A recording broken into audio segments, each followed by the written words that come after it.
The world is watching and monitoring developments in Ukraine and the crisis between Ukraine and Russia, negotiations that are underway between the United States of America and Russia. What is really going to become of the Ukraine crisis? I'm being joined by Nandan Unnikrishnan, who is a distinguished fellow with the Observer Research Foundation. Many thanks for joining us here on India Today, Nandan. Explain to us why this entire crisis has come to a point where the world, people who are interested in the issue, are asking whether if there is a conflict in the offing. Well, to answer the last question, there is always a possibility of conflict.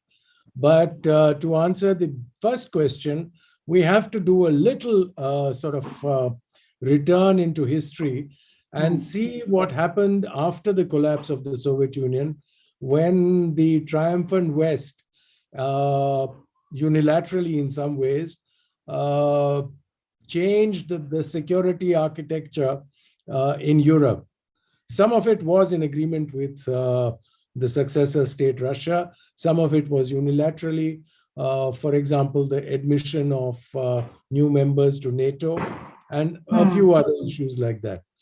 Now, the Russians have always protested some of these measures. They protested in the 90s, they protested in the 2000s, but till now, or till recently at least, they felt they were too weak to respond. Now they feel that it has reached a stage where they have no choice, because if Western security arrangements arrive or taken right up to the border with Russia, Ukraine has got one of the longest borders with Russia, then it's like the enemy is at the gates from a Russian perspective. So therefore, they have decided to try and attract the attention of the West. So Ukraine is merely a trigger. And Nandan, is it only because you think, just a quick question, you think that they now think that there is no other option, or also because they feel that there is more strength in how Russia and China have come together? I don't think they are worried. I mean, China is in their calculus. I think that, yes, there is partly because they have improved in their strength. They feel confident about their abilities. They have a history of a successful rebuffing of Georgia's actions in 2008. Their, again, more or less successful campaign in Syria. So they're getting confident in their military capabilities. Obviously, and Crimea. And Crimea, of course. But even more so, they are quite realist, and they understand that they are not yet ready, or will never probably be ready, to take on the full might of the United States. But what they're calculating on, rather than the Chinese, is that Ukraine is of not critical importance to the United States. The United States has many other fish to fry, and the biggest one of them is China. And therefore, Russia is not the object on which the United States wants to spend a lot of time. And therefore, they feel that the United States is ready to be engaged with them. I mean, here we have to understand the peculiarity of the Russians. They believe that all security issues need to be discussed with the United States, because it is United States that calls the shots, even in Europe.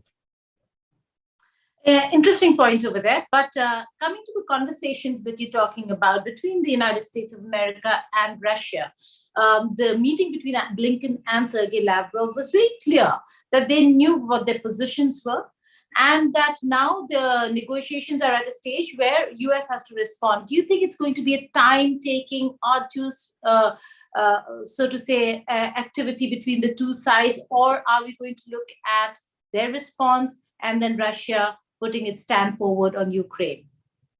No, I think this is going to be fairly, I won't say long in the sense of 1 year or 2 years, but it will be a longer process than just a couple of days or a couple of weeks even, or maybe even a couple of months, because there are many points that have to be discussed. One is the political aspects of the security arrangements. The other will be the actual infrastructure involved. what is the level of military support or military engagement the West is going to have with Ukraine and Georgia, or Belarus for that matter. A lot of things have to be put. The third point is that has to be separated from the arms control talks that the US is having with Russia separately. Those are about nuclear weapons. That is a separate issue.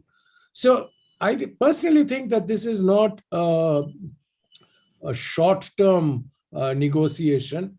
But at the same time, I don't think I don't belong to the category of people who think that war is imminent. I think, in fact, both sides are fully aware of the diplomatic solutions that are available.